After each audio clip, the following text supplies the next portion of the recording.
Alors, comme vous avez entendu dans le communiqué de presse, puisque nous venons de terminer la réunion du comité de politique monétaire, c'est la première réunion de l'année 2023. Donc, la décision a été prise d'augmenter le taux directeur de 0,25 points. Donc, le taux de soumission minimum de la Banque centrale passe de 2,75 à 3%. Donc, le comité de politique monétaire est arrivé à cette décision après avoir bien sûr examiné la conjoncture internationale, mais également la conjoncture interne au niveau de l'UEMOA. Alors, ce qu'il faut noter, c'est que la croissance dans notre région reste soutenue. En 2022, il a été noté que nous avons une croissance de près de 5%, 5,6%, donc c'est une croissance qui est soutenue, portée par pratiquement tous les secteurs des économies de pays membres de l'UEMOA. Et en 2023, les projections font ressortir une croissance de plus de 6%, plus précisément 6,5%. Donc, premier constat, la croissance reste vigoureuse. Deuxième constat, c'est que l'inflation reste encore une préoccupation. Parce que la hausse qu'on vient de prendre, qui vient d'être décidée, c'est la 4e. Puisque la première hausse a eu lieu en juin 2022, ensuite septembre 2022, la 2e, décembre 2022, la 3e, et donc maintenant mars, la 4e. Et donc, l'inflation, comme je dis, reste élevée. Ça reste encore très élevé. Nous avons terminé l'année 2022 avec une inflation autour de 7%.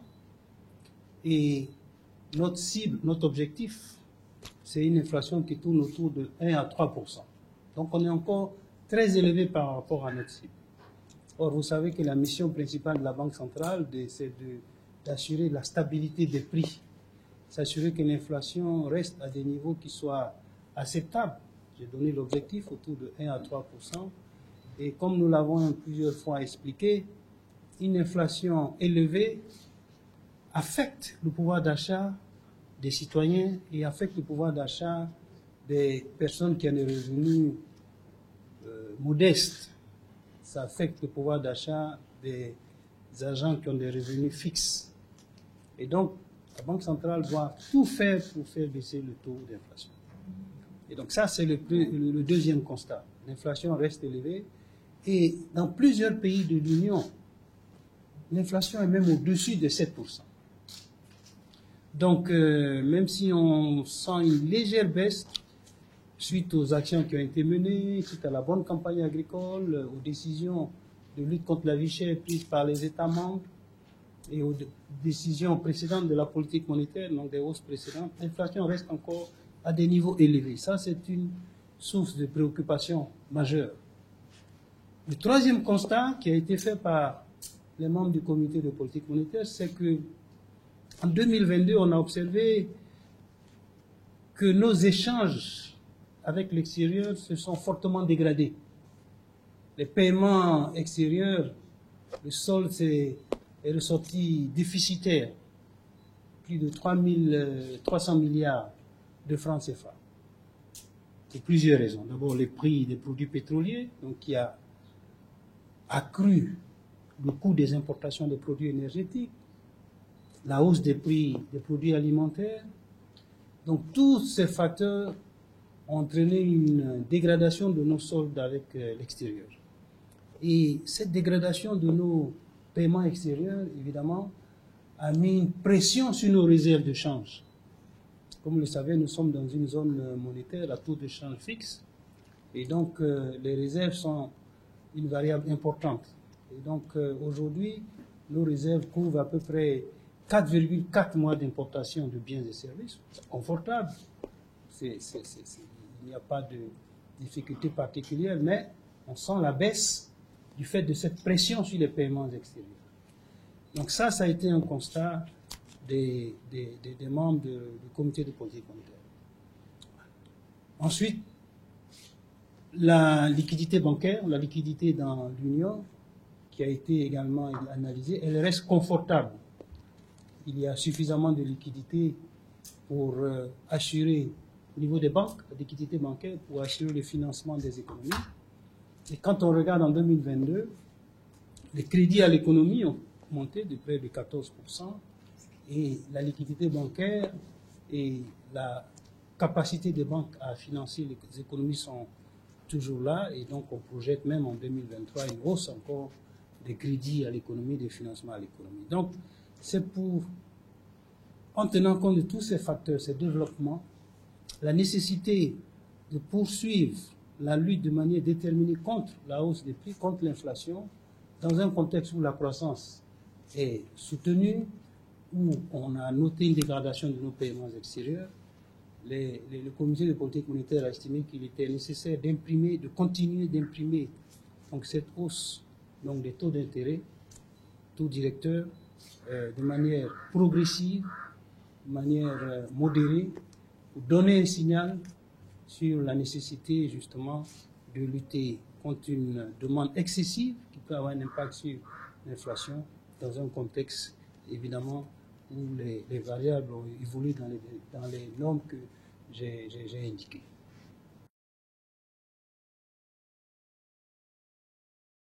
Oui, alors, comme effectivement vous l'avez noté dans le communiqué,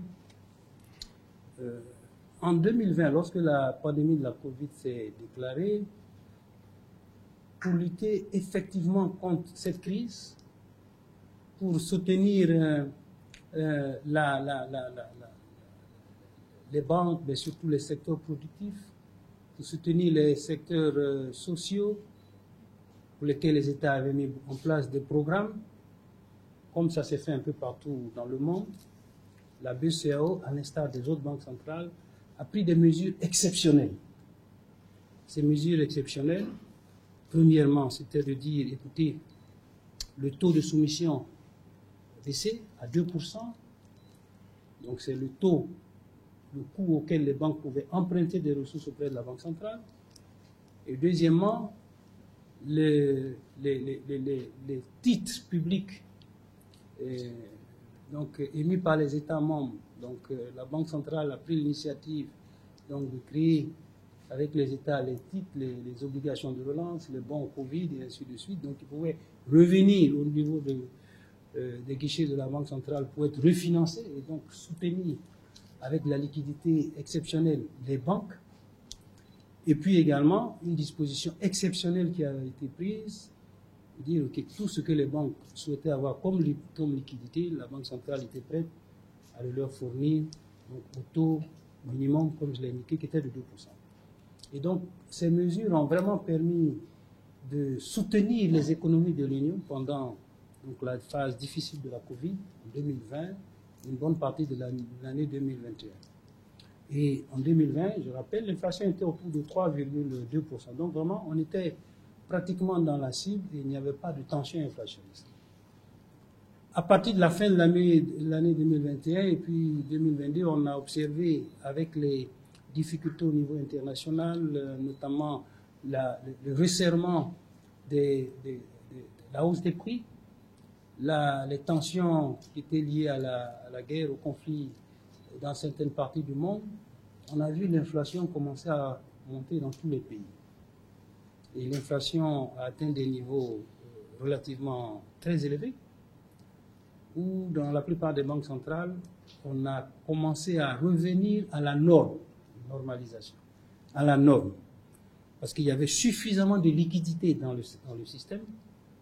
Les taux d'intérêt étaient à des niveaux exceptionnellement élevés. Et donc, il fallait retourner donc les instruments de la politique pour lutter contre le danger de l'inflation, qui avait atteint des niveaux, comme je dis, très élevés. Et donc, nous, au niveau de la Banque centrale, donc c'est ce que nous avons appelé un peu la normalisation. Donc, ça a consisté essentiellement à revoir progressivement à la hausse donc notre taux directeur de base. Alors, il faut dire qu'on l'a augmenté, comme je l'ai dit, on vient de l'augmenter pour la 4e fois successivement, donc de 0,25 points, donc on est à 3%. Mais si vous regardez dans la plupart des autres banques centrales, sur le continent, elles sont à des taux nettement plus élevés, 4, 4,5. Et sur le plan international, les banques centrales des pays développés sont à des niveaux très très élevés parce qu'elles ont remonté plus rapidement leurs taux. Et puis, ce qu'on a appelé également à travers la normalisation, il y a le fait qu'on est revenu à une adjudication sur nos guichets de refinancement, c'est-à-dire la mobilisation des ressources que les banques peuvent avoir auprès de la Banque centrale. Donc nous sommes revenus à un taux variable, l'adjudication taux variable. Donc qui nous permet de mieux contrôler la liquidité qui est mise à la disposition du secteur bancaire. Et donc en prenant en compte l'évolution de la croissance économique, la capacité des banques à faire les crédits nécessaires au financement des économies, la liquidité disponible, l'évolution des paiements extérieurs. En tenant compte de tout ça, la politique monétaire donc est calibrée avec notamment le taux directeur, donc on vient de relever à 3%, pour mieux soutenir donc l'objectif, à savoir une inflation qui baisse dans un contexte de stabilité, notamment avec nos paiements extérieurs, et une croissance soutenue, économique et soutenue, parce que c'est bien ça. Il s'agit pour nous, tout en luttant contre l'inflation, de faire en sorte que, de nous assurer que la croissance économique reste quand même dynamique dans notre région.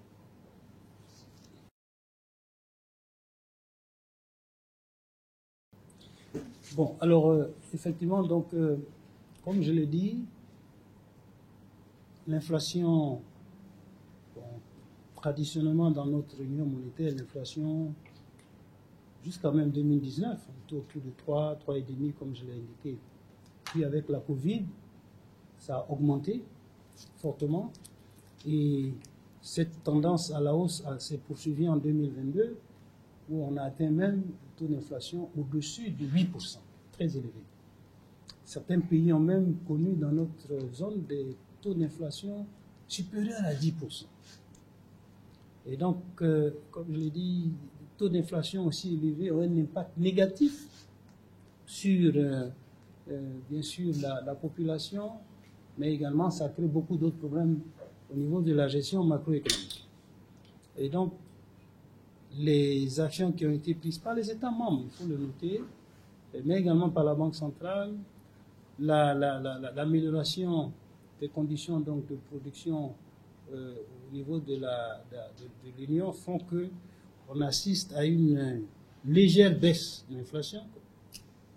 On atteint des niveaux de 8%. Je vous ai dit qu'en décembre 2022, il y a 3 mois, on était à 7%, et en janvier, on est à 6%. Donc, on sent une baisse légère, mais ce n'est pas suffisant. Il faut poursuivre parce que notre objectif, c'est 3%. Ce n'est pas de rester à 6%. Et plusieurs pays, je l'ai dit, sont au-dessus même de 7%. Alors, évidemment, tout ce qui peut impacter négativement la réussite donc, de cette politique pour baisser les taux d'inflation, il y en a plusieurs. On a vu, je vous l'ai dit, que le coût d'importation d'énergie, le coût d'importation des produits alimentaires qui dépendent des facteurs extérieurs à notre région, donc évidemment, peuvent avoir un impact. Si les prix des produits énergétiques et les prix des produits alimentaires augmentent encore à des niveaux vraiment beaucoup plus élevés que ce qu'on voit, ça va avoir un impact. Donc ça, c'est un facteur de risque que nous ne maîtrisons pas, bien entendu. Ce que nous pouvons faire, c'est de faire en sorte, par exemple, pour les produits alimentaires, que nous produisons davantage dans notre région pour pouvoir même nous nourrir au lieu d'importer des produits alimentaires. Deuxième facteur de risque, vous savez que notre région fait face à des attaques terroristes dans plusieurs de nos pays membres, et ces attaques ont un peu désarticulé les circuits de production. Dans certaines zones, les gens ont du mal à aller faire les travaux habituels de production agricole. Donc ça, ce sont des facteurs de risque. Troisième facteur de risque, c'est les risques climatiques qui peuvent avoir un impact sur les cycles climatiques. Et on a vu que ça peut effectivement perturber la production et gêner donc l'approvisionnement des produits agricoles. Et ça affecte l'inflation. Et puis il y a un quatrième risque également, c'est le fait que, comme on l'a vu dans certains pays, il peut y avoir, c'est pour ça que c'est important de lutter contre l'inflation. Si l'inflation perdure à des niveaux relativement élevés, ça entraîne des effets dynamiques où on voit des revendications de hausse de salaire qui s'installent et donc ça crée une spirale, comme on appelle, inflationniste, avec des cycles donc, de hausse des prix, hausse, demande d'augmentation des salaires et ainsi de suite et ainsi de suite. Donc ça, ce sont les facteurs de risque.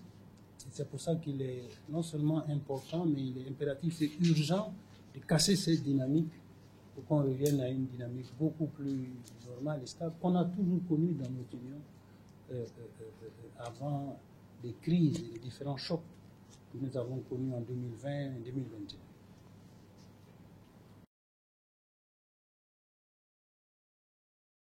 Bon, sur les perspectives, vous voulez dire en matière économique et financière. Bon, comme je l'ai dit, je crois qu'il y a un élément important qu'il faut noter, je crois qu'il faut retenir, c'est que dans notre Union, la croissance, elle est vigoureuse.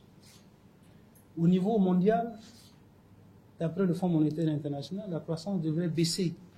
Elle devrait se situer autour de 2,9% en 2023 pour les raisons qui ont été évoquées. Nous, ici, en 2022, nous avons une croissance qui tourne autour de 5,6%. En 2022, on a enregistré, et en 2023, on devrait avoir une croissance, comme je dis, de 6,5%. Il y a beaucoup de facteurs qui soutiennent ça, comme j'ai dit, la croissance, la bonne campagne agricole, mais aussi il y a des investissements importants qui sont en cours dans certains pays, au Sénégal, au Niger, dans le secteur des hydrocarbures, dans les infrastructures.